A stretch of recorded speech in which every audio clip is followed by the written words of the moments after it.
बिस्मिल्लाहिर्रहमानिर्रहीम। हाज़रीन व नाज़रीन, सजनों तबेलियों, मित्रों तो सहेलियों, अस्सलामु अलैकुम। आप यूट्यूब चैनल देख रहे हैं, मैं ज़मान ख़ान हूँ। नाज़रीन, वीडियो शुरू करने से पहले आपसे गुजारिश है कि हमारा 1000 सब्सक्राइबर का टारगेट है, तो मेहरबानी करके चैनल को ज़रूर सब्सक्राइब कर लें ताकि हर नई वीडियो आप तक पहुँच सके।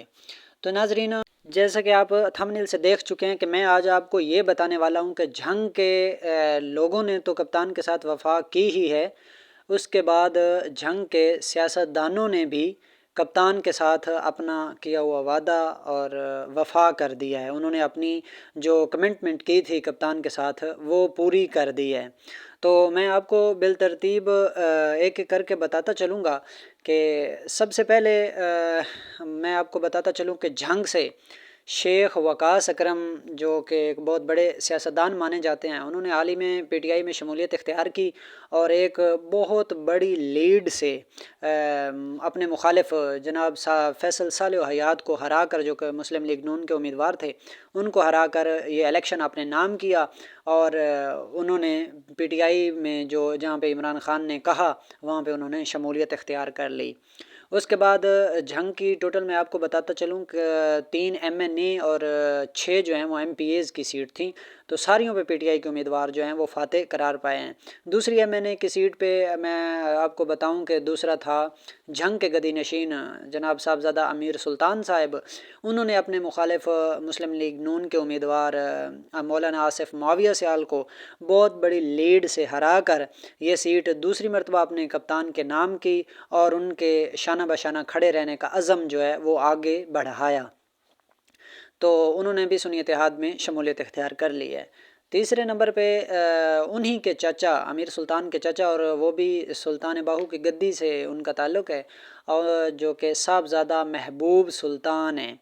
उनका जो था, उन्होंने भी अपने हरीफ को बहुत बड़ी लीड से और बहुत बड़े मार्जिन से हरा कर मुसलसल दूसरी मरतबा ये एमएनए की सीट अपने नाम की और कप्तान को बतौर तोहफ़ा पेश की, जो कि अवाम का दिया हुआ मैंडेट था वो कप्तान के हवाले किया। उसके बाद एमपीएज़ की जानब आ जाएँ तो सबसे पहला नंबर जो है वो आता है शेख वकास अकरम के वालिद साहब अलहाज शेख मोहम्मद अकरम साहब का। उन्होंने झंग से ही अपनी एक उम्मीदवार थी, उनकी रिश्तेदार ही थी शेख राशिदा यकूब, उनको और मौलाना अहमद लुधियानवी साहब को हरा कर अपना जो है ये सीट अपने नाम की और कप्तान को बतौर तोहफ़ा पेश की। उसके बाद दूसरा नंबर आता है अलहाज ग़ुलाम अहमद ख़ान गाडी का।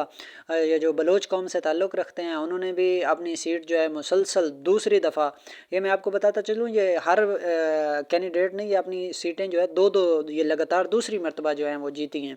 तो उन्होंने ये जीत कर ये भी कप्तान के पाँव में रख दी सीट के ये आपकी अमानत थी और हमने आपको लौटा दी है। उसके बाद अगला नंबर आता है अलहाज मियाँ मोहम्मद आज़म चेला साहब का। ये 18 के इलाके में इनका मुकाबला था नवाब फैसल अयाज जब्बो हवाना से।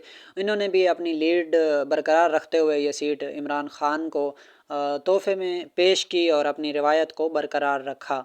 उसके बाद एक और नाम है मियाँ मोहम्मद नवाज़ भरवाना। उन्होंने भी अपने रिश्तेदार कज़न को मोहम्मद असलम भरवाना को ये सीट हरा कर मुसलसल दूसरी मरतबा चैम्पियन होने का एजाज़ जो है वो अपने नाम किया और वो भी कप्तान के खिलाड़ी बने। उसके बाद मशहूर मारूफ़ हस्ती हैं राना शहबाज अहमद ख़ान। वो उन्होंने ये सीट दूसरी मरतबा मुसलसल जीत कर कप्तान को तोहफ़े में भी दी और वो बहुत सोशल मीडिया पर और टीवी पर हमेशा खान साहब का दिफा करते हुए आपको नज़र आते हैं। राना शहबाज अहमद ख़ान हाल ही में उन्होंने जब ये एमपीए का हलफ उठाया तो उन्होंने असेंबली में खड़े होकर खूब नारे भी लगवाए और मैंडेट चोर का नारे भी लगवाए। उसके बाद एक और नाम आता है मियाँ मोहम्मद आसिफ काठिया। उन्होंने भी ये मुसलसल दूसरी मरतबा सीट जीती है और ये भी उन्होंने अपने कप्तान जनाब इमरान ख़ान साहब को तोहफ़े में पेश कर दी है। तो नाज़रीन, आपको बताता चलूँ कि एक सिवाय एक के जो कि कर्नल रिटायर्ड गज़नफ़र अब्बास शाह कुरैशी हैं, वो लोटे बने हैं, वो मुस्लिम लीग नून में शमूलियत इख्तियार की है उन्होंने। उसके अलावा तमाम जो कैंडिडेट थे झंग से सियासतदान थे वो मुकम्मल पीटीआई के साथ खड़े हैं और उन्होंने सुन्नी इत्तेहाद कौंसिल में अपने हलफनामे जमा करवा दिए हैं। पाकिस्तान जिंदाबाद।